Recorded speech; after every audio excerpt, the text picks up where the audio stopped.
Bonjour à tous et bienvenue pour notre deuxième confi de lecture. Voici la suite de Sweet 16. Bonne écoute. Comme elle ouvrait le réfrigérateur, Molly remarqua que la feuille de calendrier qui y était fixée avait à nouveau disparu.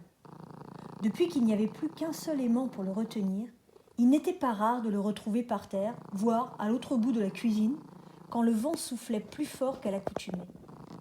Elle inspecta rapidement le sol carrelé. Rien. Il avait dû glisser sous un meuble. Molly haussa les épaules et se pencha pour attraper la bouteille de lait. Machinalement, elle l'agita devant elle. Il restait à peine de quoi arroser 2 flocons d'avoine. Sur le papier peint à carreaux orange et brun, l'horloge murale marquait 6h30. Molly avait encore le temps de faire un saut à l'épicerie. À la hâte, elle griffonna un mot à l'attention de sa mère et de sa grand-mère, avec qui elle habitait depuis que son père était parti. Erin et Chéri n'allaient pas tarder à se lever. En sortant de la cuisine, Molly aperçut le calendrier qui avait atterri dans un coin du couloir. Elle s'agenouilla pour le ramasser. 20 août 1957. Dans une douzaine de jours, quelque chose allait commencer. Une bouffée d'angoisse et d'impatience la fit frissonner. Molly marchait d'un bon pas. Au bout de la rue, elle fit un écart pour éviter 2 poubelles renversées qui vomissaient quelques boîtes de cornets de beef, des bouteilles de grape cola et des épluchures non identifiées. Autour de grosses mouches vertes grésillaient. Une femme blanche, d'une 40aine d'années, passa devant Molly. Elle portait un joli petit chapeau cloche, orné d'une grosse fleur orangée, ce qui lui donnait un air moderne et frivole. La femme toisa Molly en se pinçant ostensiblement le nez. À son regard explicite, la jeune fille comprit que ce n'étaient pas les ordures qui l'incommodaient.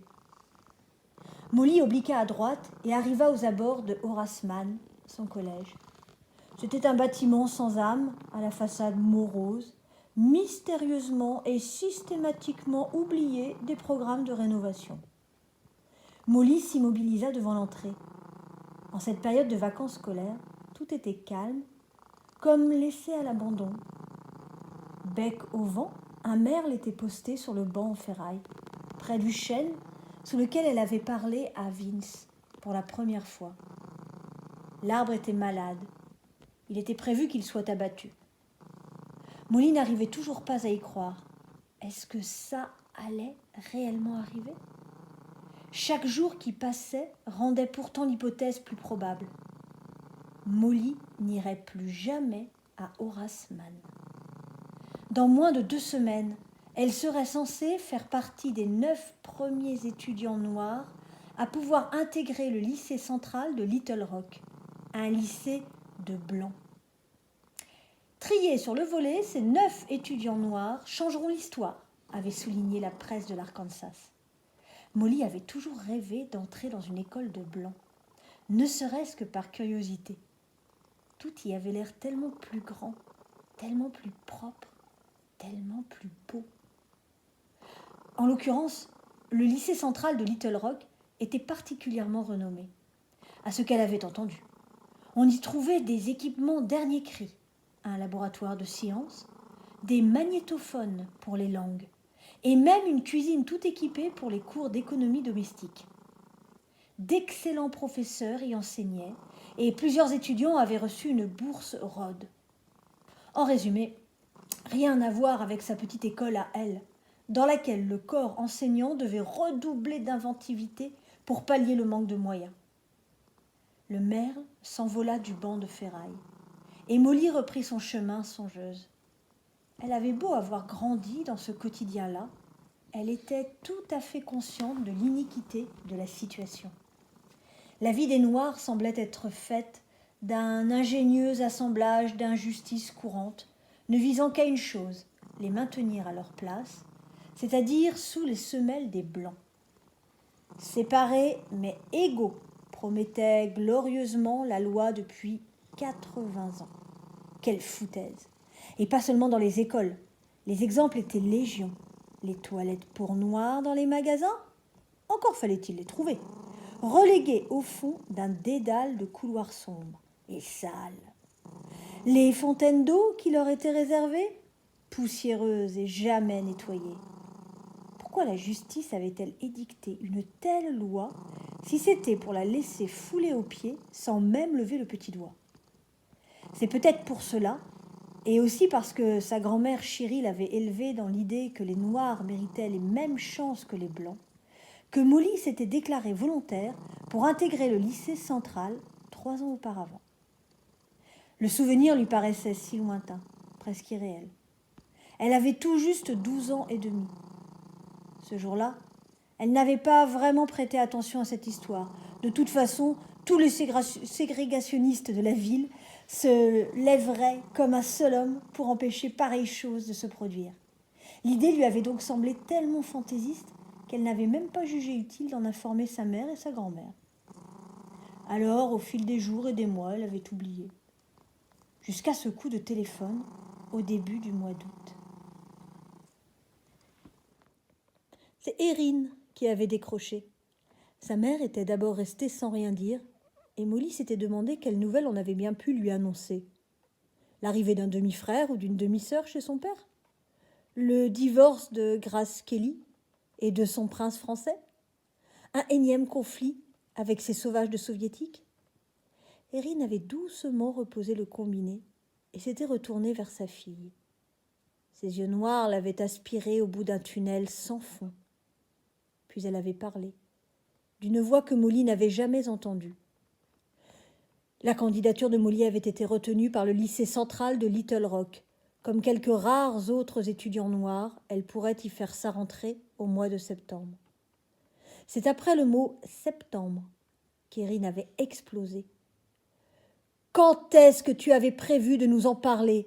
As-tu pensé aux conséquences de ta décision? As-tu seulement compris que tu vas tous nous mettre en danger ?» Molly était d'abord restée sans voix, la bouche ouverte, hébétée. Quoi? Cette vieille histoire n'avait donc pas été qu'une farce politique?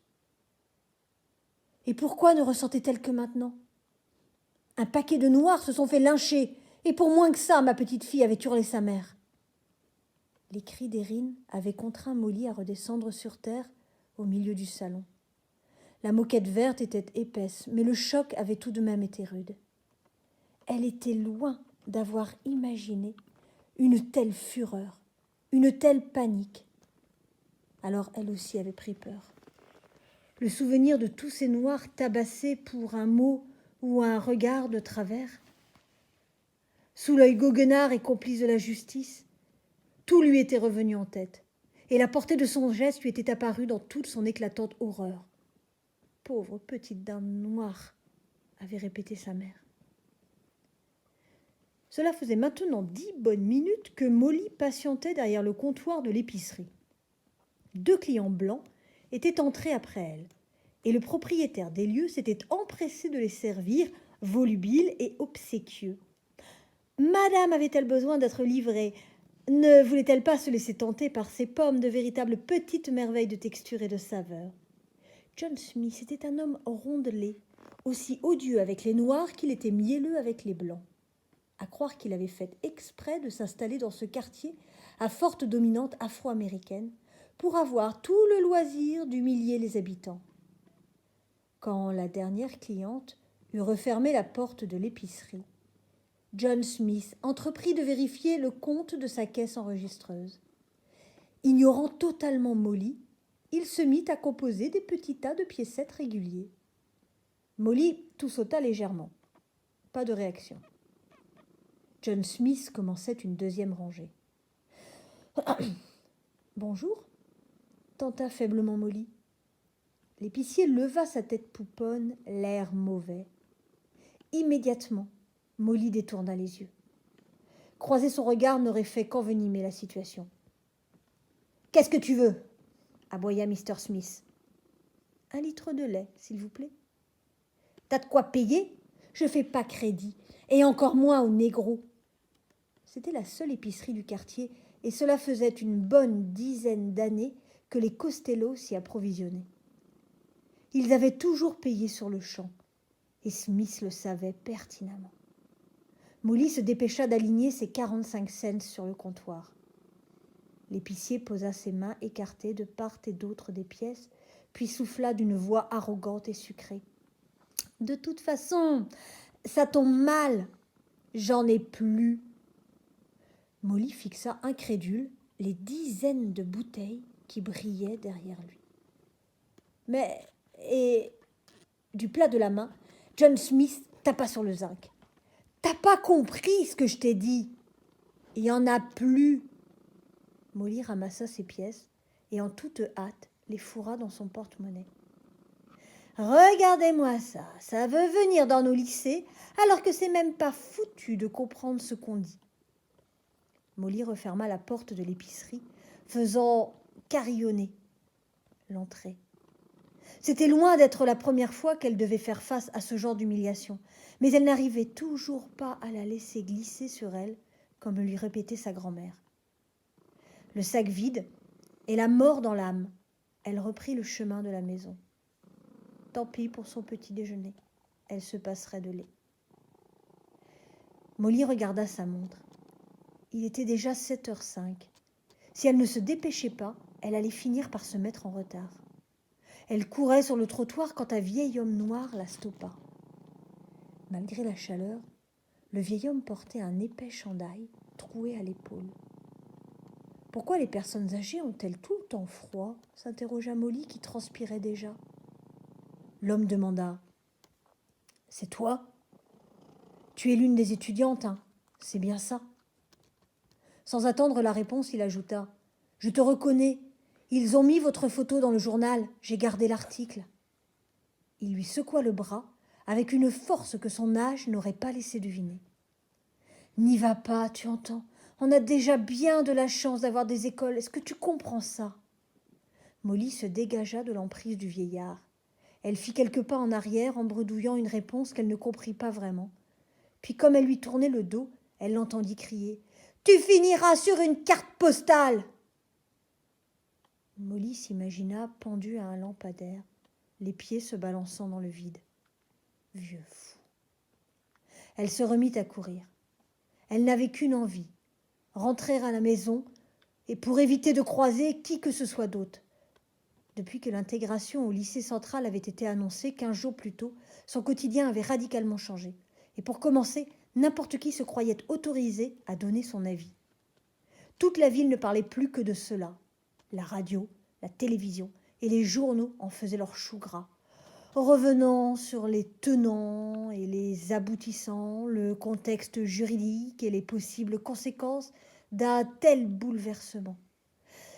On évoquait des soulèvements, des manifestations et des émeutes sanglantes, comme à Hélène ou Tulsa dans les années 20. Dans les rues, dans les magasins, partout régnait cette même ambiance désagréable, pesante et électrique. Des installations pour noirs avaient été saccagées, des voitures brûlées, des panneaux avaient fleuri dans les pelouses impeccablement taillées, appelant à se battre pour la défense de la ségrégation et des droits des enfants blancs. Molly introduisit la clé dans la serrure et s'engouffra à l'intérieur de la maison. Une odeur familière de bacon grillé lui chatouilla les narines. Sa mère devait être levée. « C'est moi !» lança Molly en claquant la porte d'entrée. Par réflexe, elle jeta un œil sur le téléphone. Depuis 15 jours, c'était une autre nouveauté. Il sonnait à toute heure de la journée. Des amis qui appelaient pour assurer la famille de leur soutien ou pour les doucher de reproches. Des anonymes qui les menaçaient et les insultaient à n'en plus finir. Or, l'inconvénient, c'est qu'avant de décrocher, on ne pouvait pas savoir sur laquelle de ces catégories on allait tomber. Molly posa ses clés sur la commode du salon, à côté du journal que sa mère avait dû ramasser sur le paillasson. La presse de l'Arkansas titrait sur l'agression d'une jeune fille de 11 ans par un homme blanc. Molly savait qu'elle aurait mieux fait de reposer immédiatement le quotidien, mais elle ne put s'empêcher de parcourir l'article presque avidement. Encore sous le choc, l'enfant rapporte que son agresseur l'a roué de coups en l'insultant, pour lui montrer ce qu'on faisait aux négresses qui veulent aller en cours avec ses enfants. Molly referma le journal. Pas étonnant que de 18, les candidats à l'intégration ne soient plus que 9. Elle-même avait hésité. Mais au final, elle avait maintenu son choix. Étudier dans un grand lycée était une opportunité à ne pas manquer, et valait certainement quelques sacrifices. D'ailleurs, le choc passé, sa grand-mère et sa mère avaient fini par se rallier à sa cause. « Si c'est ta décision, nous te soutiendrons », avaient assuré les deux femmes. Seul son père avait continué à la mettre en garde. Il avait même pris la peine de lui téléphoner pour lui dire ce qu'il en pensait. Molly poussa la porte de la cuisine. Sa mère était attablée devant un bol de chicorée. Dans une assiette, quelques restes d'œufs brouillés indiquaient qu'elle avait presque terminé son petit déjeuner. Elle accueillit Molly avec un sourire qui lui réchauffa le cœur. « Bonjour ma belle. Alors, tu as trouvé du lait ?» Molly secoua la tête. « Non, il n'y en avait plus. »« Vraiment ? À 6 heures du matin ?» Erin fronça les sourcils et pour couper court à ses questions, Molly embraya sur le programme de la journée. « Maman, est-ce que tu pourras me déposer à la réunion de la NAACP ?» Erin hocha la tête. Bien entendu, c'était prévu. Elle se leva pour aller chercher la cafetière et la tendit à sa fille d'un air enjoué. « Tu en veux un peu ? » ?»« Non, merci. » Molly détestait la chicorée et n'arrivait pas à comprendre pourquoi sa mère s'obstinait à lui en proposer à chaque petit déjeuner. Tout en remplissant sa tasse de liquide brun, cette dernière commenta. « Heureusement que Max and Tate et tous les membres de la NAACP sont là pour vous remonter le moral. Quel carne, ce principal !» Molly regarda le visage aigre de Leroy Thompson s'imprimer sur la toile cirée. La veille, lors d'une réunion préparatoire au lycée central, il avait tout de suite mis les choses au clair. Il n'était pas favorable à la mixité raciale et n'avait mis en place ce plan d'intégration que parce que la loi l'y contraignait. Aussi, si l'un des 9 avait changé d'avis, qu'il ne se gêne pas. Le responsable pédagogique, un homme qui avait tout d'un fil de fer, avait enfoncé le clou. D'autre part, il ne faudra pas vous attendre à participer aux activités extrascolaires ou aux clubs associatifs. L'intégration se bornera aux cours obligatoires. Tenez-vous-le pour dit. Erin posa le paquet de céréales sur la nappe et le visage du principal s'effaça. Après avoir remercié sa mère, Molly remplit son bol en silence. Alors qu'elle parsemait ses flocons d'avoine de quelques raisins secs, la jeune fille remarqua, mi-amère, mi-amusée, qu'il passait aussi inaperçu que 9 noirs au milieu de 2500 blancs. Elle reprit une poignée de raisins secs et les laissa tomber dans son bol. Pourtant, plus il y en a, et meilleur c'est, n'est-ce pas ? Chéri arriva dans la cuisine au son d'un « Dieu est avec nous !» joyeux et chantant. Dans sa longue chemise de nuit blanche, elle paraissait tout droit sortie de la chorale de l'église. Molly lui sourit. Elle espérait que sa grand-mère disait vrai, parce que ça faisait un sacré paquet de temps que Dieu semblait quand même préférer les blancs. Grace. La grande table d'acajou des Sanders brillait tellement que Grace pouvait s'admirer dedans. Autour d'elle, toutes les bonnes volontés désireuses de se rallier à la Ligue des Mères Blanches écoutaient Catherine Sanders. Pour qu'elle parle avec autant de passion, son rôle de présidente de la Ligue devait vraiment être celui de sa vie. Sa mise en pli commençait à faiblir et elle n'avait même pas pris le temps de la retaper. La rentrée est dans moins de 8 jours. C'est maintenant que nous devons redoubler d'efforts pour défendre les intérêts de nos enfants. Nous ne pouvons raisonnablement pas faire entrer ces 9 nègres au lycée central. Rendez-vous compte de ce que cela implique au quotidien. Les laisser s'asseoir sur les mêmes toilettes, manger avec les mêmes couverts que nos enfants, exposer nos filles à leur façon grossière et à leurs maladies. Entre 2 bouchées de biscuits, l'assistance apprêtée faisait des signes approbateurs ou ponctuait le discours de « Seigneur Dieu !» horrifié. De temps à autre, Martha, la domestique des Sanders, remplissait des verres ou ramassait des miettes sur le tapis. Grace ne croyait pas éprouver une quelconque sympathie pour les Noirs, mais elle se demandait comment Martha pouvait prendre une apparence si détachée alors que sa patronne parlait de la sorte juste sous son nez. À sa place, elle aurait été mortifiée. Au lieu de quoi, Martha continuait son travail sans rien laisser paraître. De la sueur perlait sur ses tempes, mais il faisait tellement chaud et humide que cela pouvait tout aussi bien être dû à la nonchalance du ventilateur. Mais comment allons-nous faire piailla une petite femme en battant des paupières poudrées de rose. La poitrine de la femme étouffait dans un chemisier étriqué. Grace se demanda si, comme elle, toute la tablée regardait le petit morceau de muffin qui y avait atterri. « Oui, que fait-on concrètement » reprirent plusieurs mères en canon. Cathy Sanders tapa dans ses mains. « Toutes vos idées sont les bienvenues. Mais pour en avoir déjà longuement débattu ces dernières semaines lors des réunions organisées par notre association, nous savons qu'il va falloir agir finement. » De l'autre côté de la table, Brooke gratifia Grace d'un sourire entendu.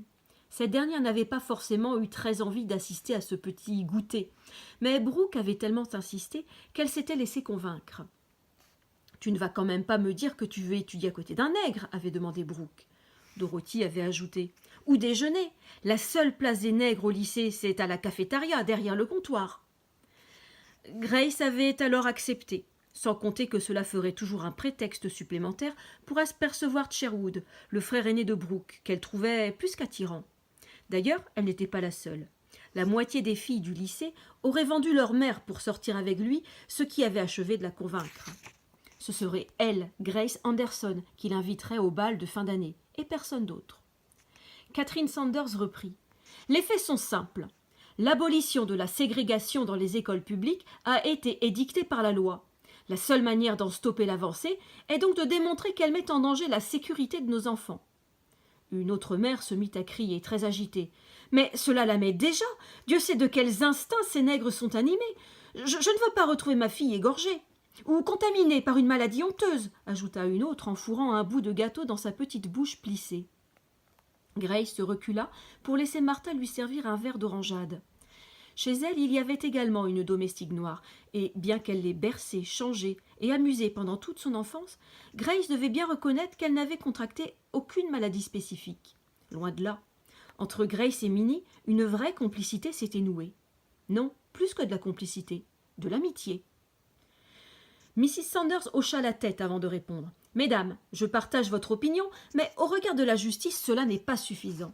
Ce qu'il faut laisser entendre, c'est que l'intégration elle-même va conduire à des émeutes, que les jeunes sont en train de se procurer des armes et que cette journée du 3 septembre va finir dans un bain de sang. » Grace releva la tête, visiblement satisfaite. Cathy Sanders examinait l'effet de sa prestation sur son auditoire. Après quelques secondes de silence, un brouhaha confus emplit la salle à manger. Mrs. Sanders fit tinter une clochette argentée pour réclamer le silence. « C'est pourquoi nous allons en référer au juge Reed de la Cour d'État de l'Arkansas pour lui exposer notre manière de penser. Parallèlement à cela, je demande à toutes celles qui veulent bien adhérer à notre ligue de nous prêter main forte pour continuer à alerter l'opinion sur les dangers de l'intégration. Nous acceptons les espèces et les virements bancaires. » Elle marqua une pause et se prépara à lâcher son argument final, sa petite botte secrète dont elle se félicitait chaque jour d'avoir eu l'idée. « Si nous n'agissons pas maintenant, ils voudront bientôt épouser nos filles, et vous vous retrouverez à bercer des petits enfants mulâtres. » Grace vit Martha jeter un œil à celle qui l'employait depuis des années, et ce qu'elle lut dans ses yeux la mit mal à l'aise. C'était le regard de quelqu'un qui avait perdu espoir. Grace avala une gorgée d'orangeade. Dieu qu'il faisait chaud ici. Quand est-ce que cette petite sauterie allait donc se terminer? Elle avait d'autres chats à fouetter. Les poings sur les hanches, Grace faisait face au rayonnage de son armoire. La rentrée avait lieu dans 5 jours, et elle n'avait toujours pas décidé quelle tenue elle allait porter. Elle était d'avis que la première impression était déterminante pour asseoir sa popularité et était bien décidée à mettre toutes ses chances de son côté. Elle déplia le pull que venait de lui offrir sa tante avant de le jeter sur son lit. De l'angora, c'était définitivement inenvisageable pour les températures de début de septembre. Hors de question d'être rouge comme une paysanne texane, ou, comble de l'horreur, en sueur. Grace fit valser ses cintres à la recherche du chemisier adéquat. Ce bleu était vraiment joli, mais elle l'avait déjà mis. Et ce vert pâle en popeline? Grace le plaça devant elle et fit un quart de tour pour interroger son miroir. « Bof », décida-t-elle en l'envoyant rejoindre les autres. On dirait une ménagère qui veut jouer à la bourgeoise, genre Mamie Eisenhower en train de siroter son thé. Après 1 heure de recherches approfondies, elle finit par opter pour une jupe blanche à crinoline ainsi qu'un pull léger et près du corps qui mettrait sa taille fine en valeur. Pivotant devant la glace, elle se mit tout de même à envier la silhouette de ses amies, surtout celle de Dorothy. Elle murmura. « Tu parles, elle a le nez crochu. Mais elle s'en fiche, les garçons, regarde sa poitrine. » Grace bomba le torse. Pour elle, rien à faire. C'en était désespérant. Elle leva la jambe pour examiner son mollet. Si au moins elle avait pu montrer ses jambes fines en portant des jupes plus courtes. On en voyait sur toutes les pages des magazines, avec des collants en nylon. Le rêve. Grace soupira et pesta contre sa mère qui ne voulait rien savoir. Des collants, certainement pas. J'ai déjà dit oui pour le maquillage, c'est amplement suffisant. Pour le reste, on en reparlera quand tu auras 16 ans. Mais Grace ne s'avouait pas vaincue. Elle obtiendrait des collants avant ses Sweet 16, tout comme elle mettrait le grappin sur ce Sherwood aux traits séraphiques. La voix de Minnie la tira de ses préoccupations. Depuis combien de temps tambourinait-elle à la porte ? « Mademoiselle Grace, Mademoiselle Grace !» La jeune fille se hâta d'aller lui ouvrir. « Oui, qu'est-ce qu'il y a ?»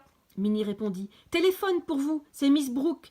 Elle me fait dire de vous dépêcher. Je ne sais pas ce qui lui arrive, mais elle m'a paru très excitée. » La domestique jeta un œil par-dessus l'épaule de Grace. « Dis donc, qu'est-ce qui s'est passé ici ?» Grace ferma la porte sur le champ d'expérimentation vestimentaire et sourit. « Oh, c'est bon, je rangerai. » Minnie lui rendit son sourire et regarda Grace dévaler les escaliers, pieds nus et la chemise à moitié boutonnée, que ses 15 ans lui paraissaient loin. D'ailleurs, elle se demandait si elle avait un jour eu 15 ans. Grace souleva le combiné. « Allô, Brooke ? Grace ? Oui, c'est moi. Alors, tu as entendu la nouvelle ?» Grace fronça les sourcils. « La nouvelle ? Quelle nouvelle ? » « Au sujet de l'intégration, pardi. Mais qu'est-ce que tu fais depuis ce matin ? Tu médites au fond d'une grotte ou quoi ?» Presque, songea Grace. Brooke parlait à toute vitesse. La nouvelle devait être sacrément importante. « Qu'est-ce qui se passe ? L'action de la Ligue a porté ses fruits. Le juge Reed a rendu son arrêt. » Grace ne voyait pas exactement de quoi il retournait, mais jugea préférable d'agir comme si elle maîtrisait parfaitement le sujet. « Ah bon, et il a légiféré contre l'intégration, pardi. Il paraît que même le gouverneur Phobus a témoigné pour appuyer les arguments de la Ligue. Ma mère est vraiment incroyable. Si elle avait été un homme, je suis sûre qu'elle aurait fait une brillante carrière politique. L'intégration est définitivement supprimée ou simplement suspendue ? Je ne sais pas. À mon avis, dans les deux cas, on est tranquille pour une bonne paire d'années. Ce n'est pas demain la veille qu'on devra se coltiner ces sales têtes de nègres sur les bancs du lycée. » Grace pouvait presque voir Brooke à l'autre bout du fil, les yeux brillants, en train de s'agripper au combiné laqué. « Ma mère a fait imprimer des tracts à distribuer dans les boîtes aux lettres. On compte sur toi pour le faire dans ton quartier ? Je passe les apporter si tu veux. » À l'autre bout du fil, Grace crut distinguer la voix de Sherwood. Elle sauta sur l'occasion. « Non, attends, je viens les chercher. Je m'apprêtais à sortir faire une course de toute façon. »